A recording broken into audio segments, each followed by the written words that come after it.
Oh, what's up sa inyo mga kabayan? Magandang araw sa inyo. Meron na naman tayong pag-uusapan dito, no mga kabayan. At syempre, maraming salamat nga pala sa mga bagong subscribers natin. Sa mga hindi pa, inaanyayahan ko kayo na mag-subscribe. Nang sa ganon, maging updated kayo sa mga bidyong inalalabas pa natin mga kabayan. At doon sa mga bago, no, maraming salamat mga kabayan. At nagbibigay din kayo ng inyong opinion patungkol sa mga napapag-usapan natin. Ito mga kabayan, no. Bagong survey ito, no, mga kabayan. Yan yung lumabas at yan yung nakapost mga kabayan sa Bilang Pilipino 2025. Ito mga kabayan ng ayan, matataas ang ratings or yung may posibilidad mga kabayan na manalo sa pagkasenador, no? Siyempre nangunguna diyan si Senator Bongo. Talagang yung mga Pilipino mga kabayan naniniwala pa rin, no, sa nagagawa or magagawa ulit, no, ng ating magaling na senator na si Senator Bongo. Si Erwin Tulfo mga kabayan pangalawa, si Tito Soto, ayan, 41%. Mga kabayan, yung mga ganyang hindi naman masyadong kumbagay nararamdaman natin ng presensya pagka nakaupo na or mga nakapagpasa ng batas na talagang pinakikinabangan ng mga Pilipino, wag na nating ibalik. 'Di ba? Bato de la Rosa mga kabayan 41%. Bong Revilla, ito meron naman tong commercial mga kabayan na kung saan sumasayaw na naman. Ito, Ping Lacson, Bintulpo, Lito Lapid. Ito, isa pa to mga kabayan. Napakadalang humarap dyan sa Senate. Last kong nakita yan mga kabayan, may issue about sa Pogo mga kabayan. Dawit ang pangalan. Ito pa, si Abi Binay, Pia Cayetano, Willie Revillame, Camille Villar, Manny Pacquiao, Bam Aquino. Aba, ay bakit wala diyan mga kabayan ng ating mga pambatong senador na Duterte? Dadalwa lang ang pumasok. Anong nangyari? Wala dyan si JB Hinlo, si Atty. Vic Rodriguez, si Atty. Lambino, si Atty. Jimmy Bondok, si Congressman Marcoleta, mga kabayan. Ayan, may ginanap na, anong tawag dito? Meron siyang ginanap na meeting, meeting abanse, mga kabayan. Diyan sa Philippine Arena, kita nyo, napakarami, punong-puno, mga kabayan. Pakikita ko rin sa inyo yung kanyang ginanap na yon na meeting de abanse, mga kabayan, kanina, no? At syempre, eto, no, mga kabayan, si BP Sara, no, sinabi niya na dapat managot, no, ang mga nagpadukot, no. Dapat si PBBM may managot daw mga kabayan diyan sa pagpapadukot kay PRRD mga kabayan. Ano ba, nauutal tayo. Ayan, dapat talagang managot ang Pangulo ng Pilipinas because he allowed foreign entity, foreign organization to interfere with our national sovereignty. Kasi hindi naman mangyayari lahat yon kung walang approval ng Pangulo. Tama naman mga kabayan. No? Kung hindi yan pinayagan ng Pangulo nating magaling, hindi yan makakapasok sa ating bansa.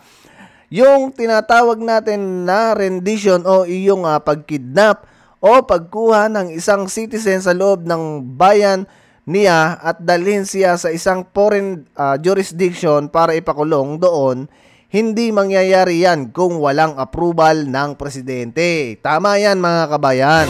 Diba? Napaka-imposible na walang approval na ginawa dyan ng magaling nating Pangulo. Imposible naman mga kabayan kasi ano.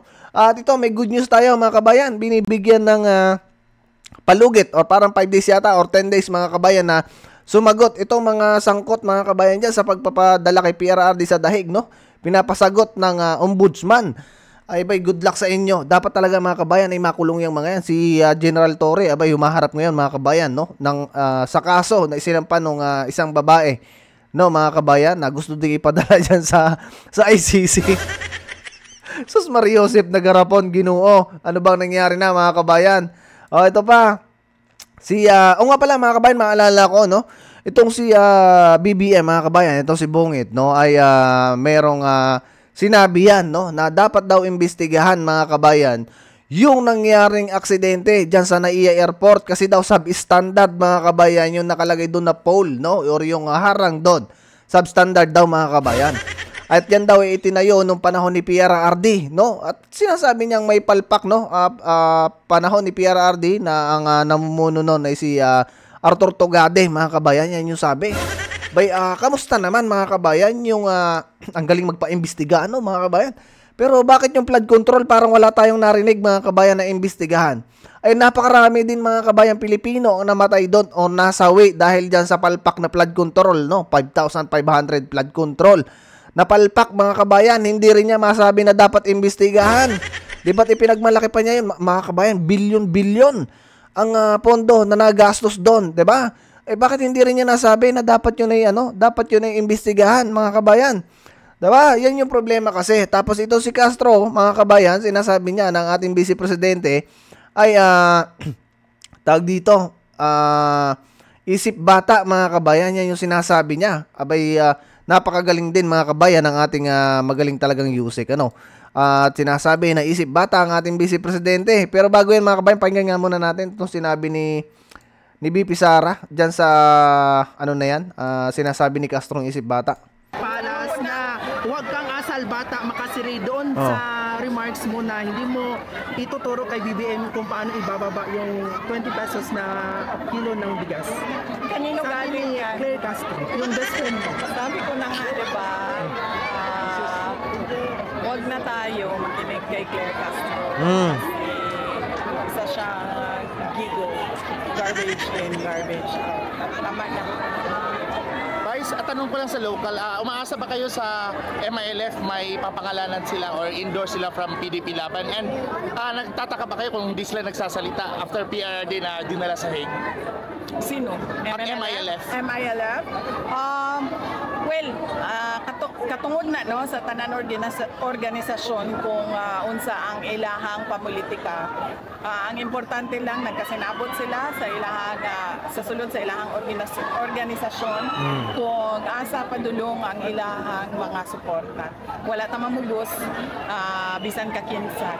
Kita nagapresenta lang sa katauhan kung paunsa sila una magpili og mga leaders base lang sa historical mistakes nato in choosing our leaders. And next is wala sila nabanggit about after your father na dinala straight na vote sa PDP, sa Duterte Senators. Yan.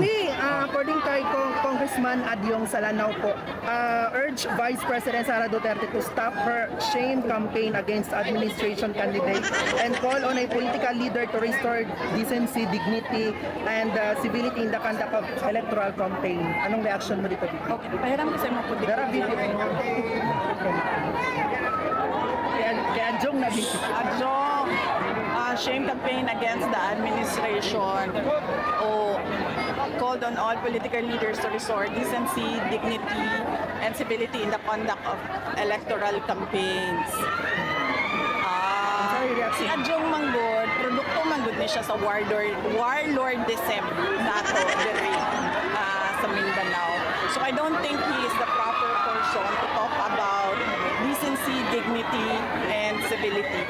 Kay ang iyahang pagdaog din sa Lanao tungod na sa grip sa ilahang dynasty. Napa-BP. Next. Contrary to her very outspoken nature, House Deputy Majority Leader Paolo Ortega, the 5th of La Union on Monday, said impeached Vice President Sara had seemingly adopted what may be described as a deafening silence when China made illegal activities in the Philippines, Sandy Cay, which is part of the Spratly Group of Islands. South China Sea. Niya ang ginaistoryahan. Kani si Kuan, si Ortega, mura pud ni siya og si Adyong. Produkto sa warlord. Si Ortega, maupod ni siya si Adyong. Produkto sa warlordism dinhi sa ato ang nasod. So, angay niya nga mo-adopt po og deafening silence. Kaya wa siya katungod mo abli sa iyahang baba. Ayan mga kabayan, no, ang sagot ng ating Vice Presidente do sa sinasabi ni Castro, no, na isip bata, mga kabayan. At may sagot din siya dito kay Adjong, mga kabayan, kasi meron ding patotsyada to si Congressman Adjong at saka yung isang mataba, mga kabayan, Balbasarado. Meron ding mga padalian, mga kabayan. Anyway, mga kabayan, puntahan natin tong kay Congressman Marcoleta. Napakaraming tao, grabe, nakatindig balahibo, no? Napakaraming taong umattend diyan sa meeting abanse, no, ni Congressman Marcoleta, mga kabayan.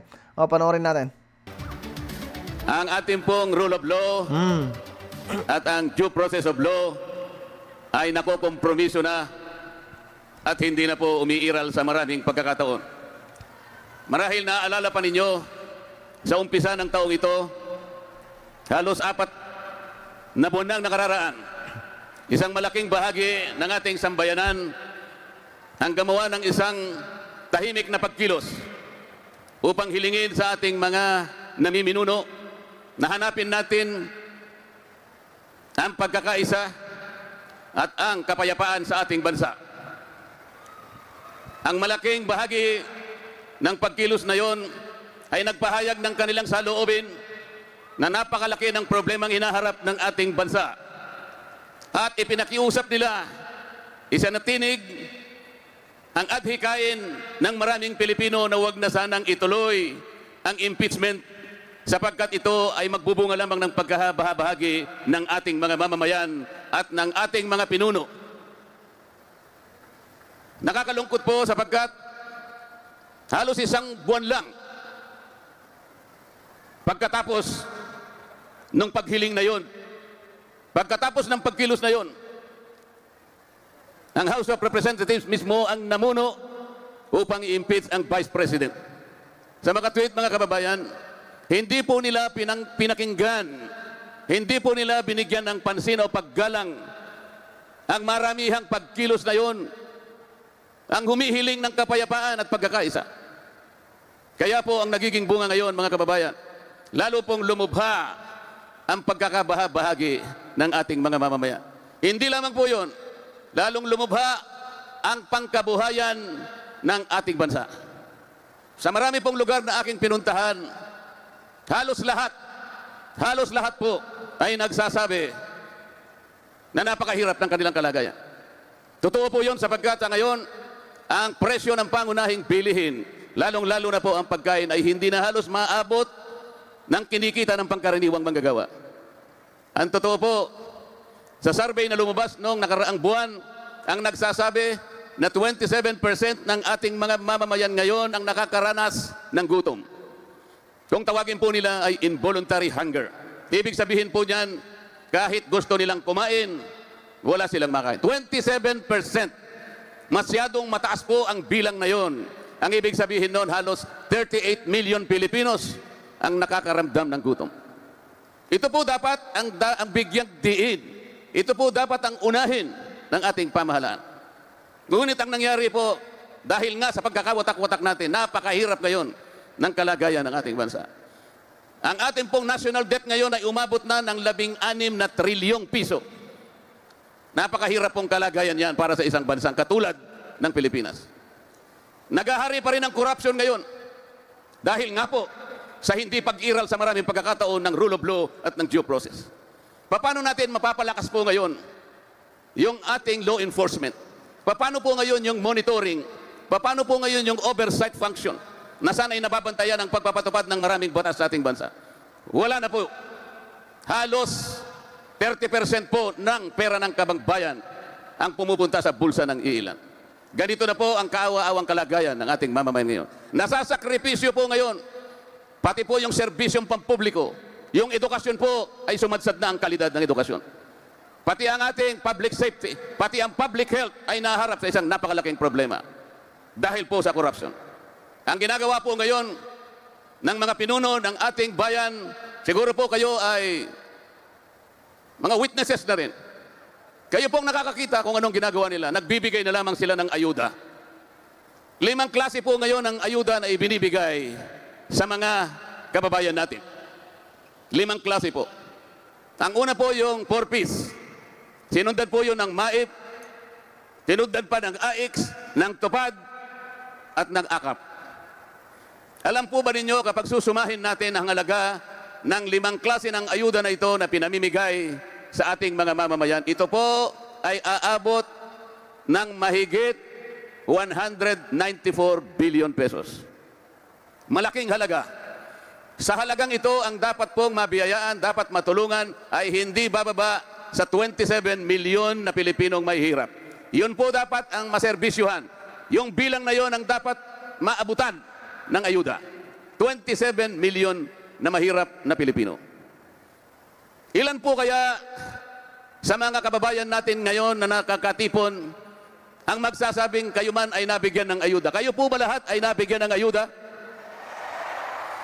Sa dami po ba ninyong yan ay wala man lang isang nabigyan ng ayuda? Maaring tama po kayo sapagkat sa pagtaya ko, sa sarili kong pagtaya, wala pang 10% ng 27 million Pilipinos ang nabibigyan ng ayuda. Sapagkat sa aking palagay at sa aking pag-oobserba, pinipili lamang nila ang binibigyan ng ayuda. Yung kakilala nila, yung barkada nila, yung kasama nila sa partido nila, yun ang nabibigyan. Sa mga tweet, hindi po mabisang paraan. Hindi po yung ayuda na yan ang sagot para ibangon ang mahirap na kalagayan ng ating mamamayan. Ang ayuda po sa kanyang natural na kalagayan ay pantulong lang talaga sa mga emergencies. May nasunugan, may nabaha, may nabagyuhan. Kailangan mong tulungan, pero hindi po sa paraan na ito yung ginagamit nila para sa ganun ay masilaw nila kayo na akala mo'y nagseserbisyo sila sa inyo. Ang binibigay po nila ay magpapasaya lamang sa inyo sa loob ng isang araw. Kung halimbawa tumatakbong senador, magbibigay sila ng ayuda, magiging masaya lang kayo sa loob ng isang araw. Paano yung napakaraming araw sa loob ng isang taon na iuupo nila bilang senador? Anong magiging kalagayan ninyo? Magkano na po ba ngayon ang isang kilo ng bigas? Hindi ba 20 pesos lang? Meron kasing nangako na ibababa niya sa 20 pesos ang bawat kilo ng bigas. Nangyari po ba yun? Nangyari po? Hindi po nangyari.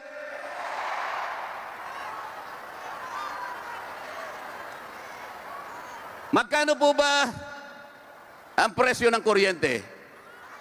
Mura o mahal? Ang presyo ng gamot, mura o mahal? Ang pagpapa-hospital, mura o mahal?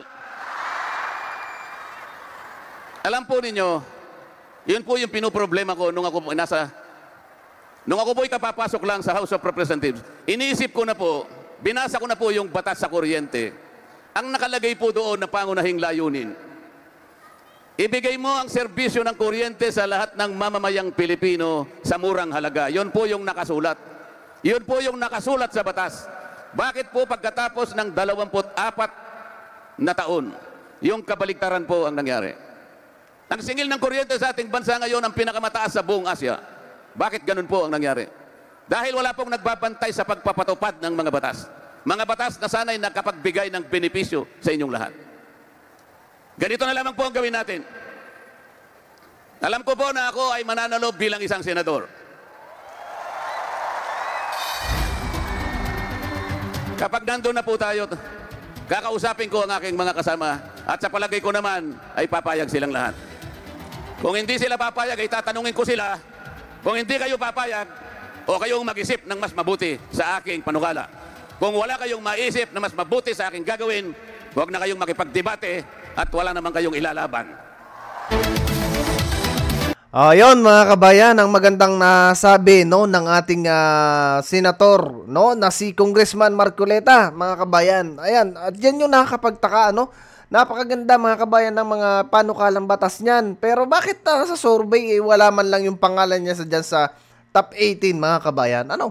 Grabe. So anyway, ayan mga kabayan, hanggang dito na muna yung video natin. At napakahaba nitong live na to mga kabayan. 2 oras mahigit. No, ang live na yan. At yun, puntahan nyo mga kabayan yung channel ni Congressman Marcoleta nang mapanood niyo yung buo, no?